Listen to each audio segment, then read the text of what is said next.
Hey, what's up, everybody? Welcome to another edition of the SoCal Sports Dudes podcast.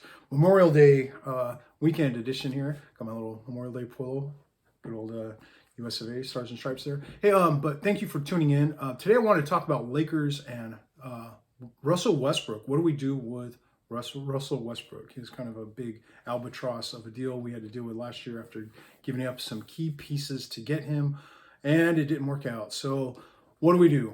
That's kind of the question that remains now. We did, of course, just recently hire our new head coach. Welcome aboard, Darvin Ham. Congrats to him.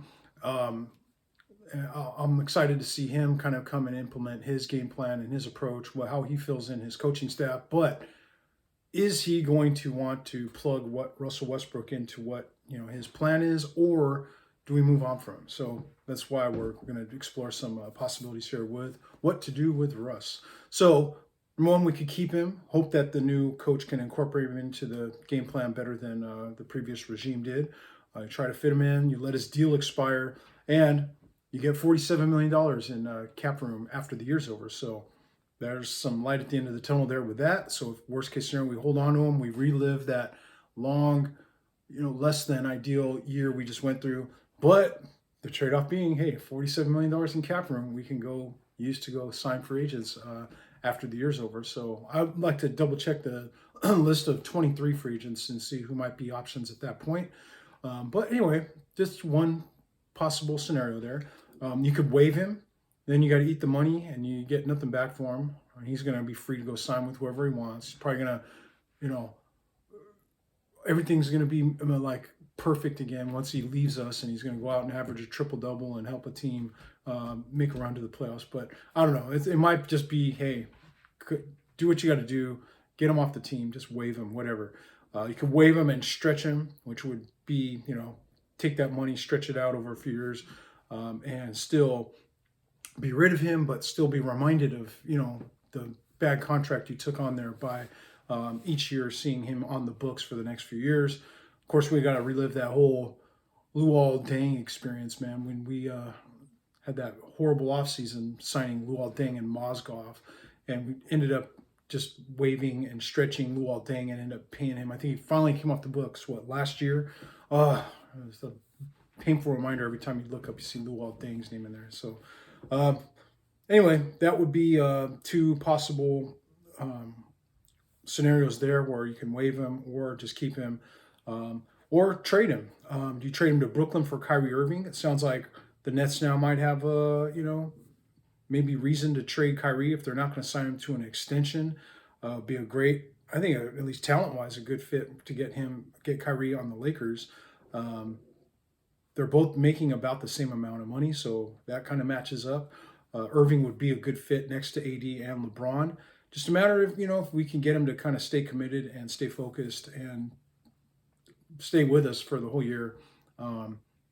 He's a guy, of course, that dances to the beat of his own drum. So what do we get if we get Kyrie? Do we have to sign him to an extension? I mean, that's another scary thought there, because you just don't know what the guy's going to do. I mean, he's going to retire and go do something life after basketball.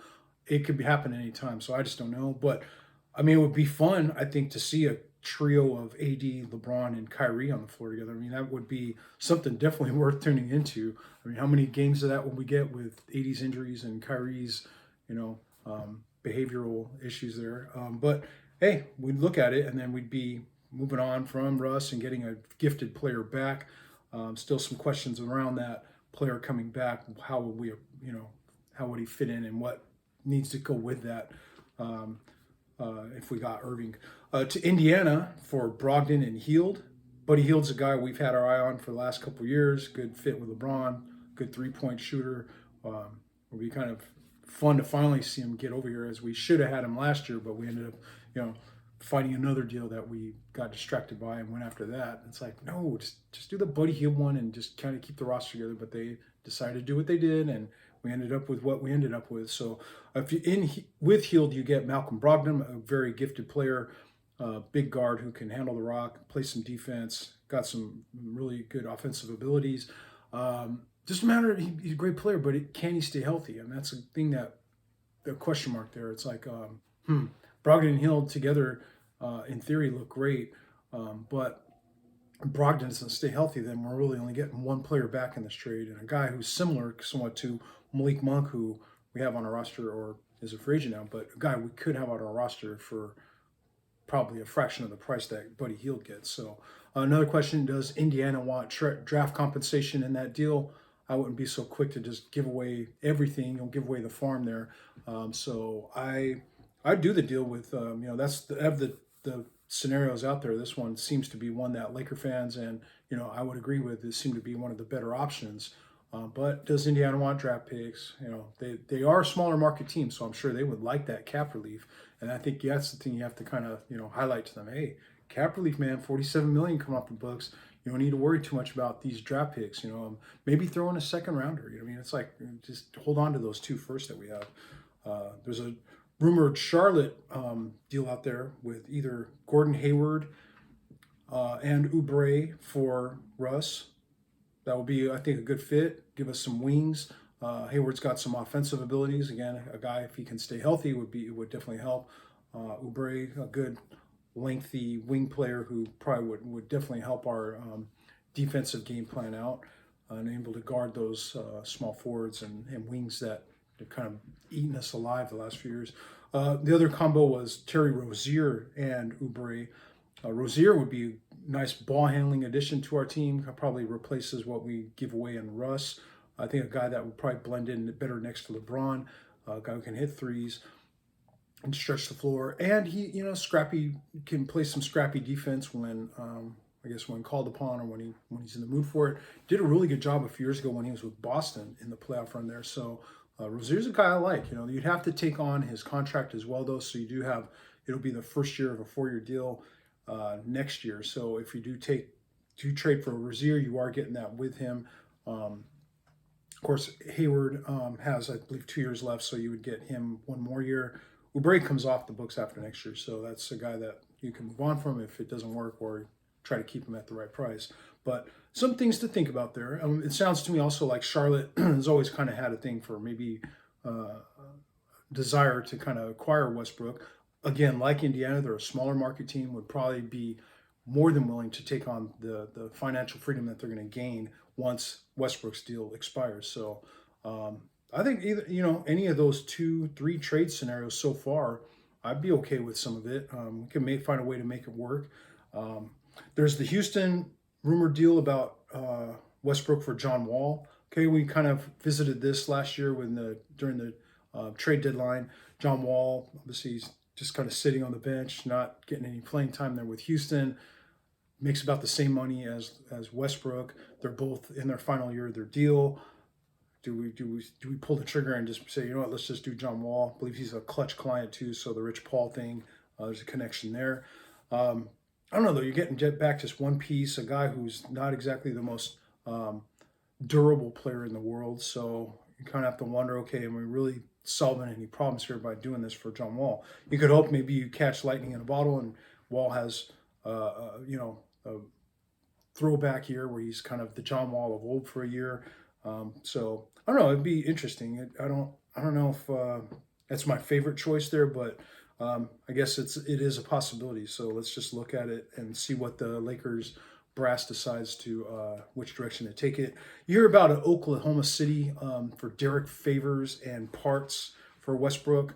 I don't know if I love that deal too much, because it sounds like OKC, of course, they're the stockpiler of draft picks. They would want some sort of draft compensation in this deal. And get back Favors, who's a solid piece, but it's like you get one usable part and a bunch of scraps thrown in there. I don't know. These other scenarios here seem to be more compelling and more attractive to me as trade possibilities than this one here with Oklahoma City. But they're again a small market team, probably wanted to take on a contract for a year or just let that expire, and then they're free of that dollar amount. The Wizards, I don't know if this one's out there as much, but the Wizards, do you maybe propose getting the Porzingis for Westbrook? I don't know if I want to do that, but what if they could throw in like a KCP? It'd be like, get our guy back for Westbrook. Porzingis, of course, didn't work out too well with Dallas there. And I was surprised. I thought when they traded him for Dinwiddie, I was like, for Dinwiddie? But Dinwiddie did good with Dallas, man. He fit in much better next to Luka than than Porzingis did. And Porzingis, man, just I don't know, just again durability concerns there. I just wouldn't be too excited to make a move and get Porzingis. Although, I mean, I don't know, it would be interesting. You get a long, lengthy guy who can ability to stretch the floor, once star type player. I don't know, man. I kind of would put this toward the bottom of the list. You always hear New York is mentioned as a team that might be willing to make a trade. They got some bad contracts, I'm sure, that they'd like to offload. They always seem to be willing to make questionable moves. So, hey, we give you Westbrook, we get back a package of Fournier and some other parts. I don't know if it's really a deal or a scenario I like too much, but I mean, maybe it's something that comes up. And then maybe a new trade partner emerges. Maybe there's something out there that we haven't quite seen or visited yet or talked about yet. Is there an unseen 3-team deal kind of brewing or that emerges?